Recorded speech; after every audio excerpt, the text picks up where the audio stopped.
자세한 정보는 더보기란의 링크를 클릭해주세요. 저신용자를 위한 대출, 데일리 펀딩의 치명적 단점 한 가지. 안녕하세요. 오늘은 저신용자 대출의 대안으로 주목받고 있는 PEP 대출, 그 중에서도 데일리 펀딩에 대해 이야기해보겠습니다. 대출을 고민 중인 분들에게 도움이 될 만한 후기는 물론 왜 신중해야 하는지도 알려드릴 테니 끝까지 시청해주세요. 1. 데일리 펀딩이란?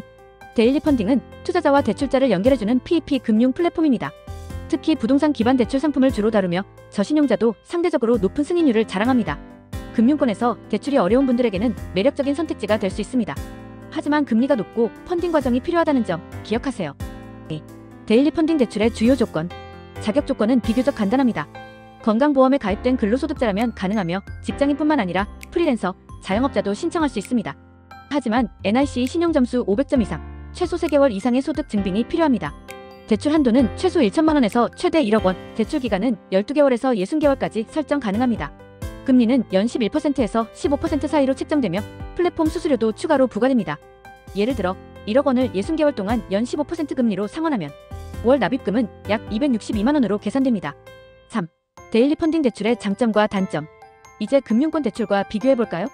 장점부터 살펴보면 소득만 증빙된다면 신청 가능의 자격 조건이 간단하고 고액 대출도 비교적 수월하다는 점입니다. 그러나 단점도 명확합니다. 금리가 금융권보다 확실히 높습니다. 또한 펀딩이라는 특성상 대출까지 37일 정도 걸릴 수 있어 급전이 필요한 상황에 적합하지 않습니다. 따라서 데일리 펀딩은 급한 상황보다는 안정적으로 상환 가능한 대출을 찾는 분들에게 더 적합합니다. 4. 실제 이용 후기. 한 사용자의 후기를 공유해볼게요. 이분은 금융권 대출이 부결돼 데일리 펀딩을 선택했다고 합니다. 심사는 하루 만에 끝났고 펀딩까지 5일이 소요되었다고 합니다. 결국 2천만 원을 연 14% 금리로 대출받았지만 매달 나가는 이자가 꽤 부담스러웠다고 합니다. 그래도 금융권에서 거절당했던 상황이라 비교적 만족스러웠다고 하네요. 5. 후회하는 이유 한 가지. 데일리 펀딩을 이용한 분들이 후회하는 가장 큰 이유는 바로 높은 금리입니다. 연 15%의 플랫폼 수수료까지 더해지면 대부업과 비슷한 수준으로 부담스럽게 느껴질 수 있습니다.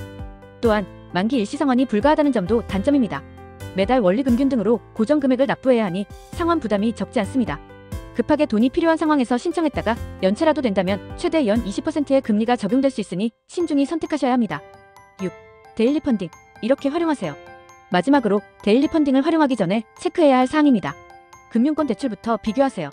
자신의 상환 능력을 철저히 점검하세요. 대출 목적에 맞는 상품인지 확인하세요. 특히 소액 급전을 원하신다면 다른 대안도 찾아보시길 권합니다.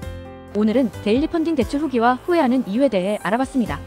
이 상품은 확실히 장단점이 뚜렷하기 때문에 자신의 상황에 맞는 대출인지 충분히 고민해보시는 것이 중요합니다. 자세한 정보는 더보기란의 링크를 클릭해주세요.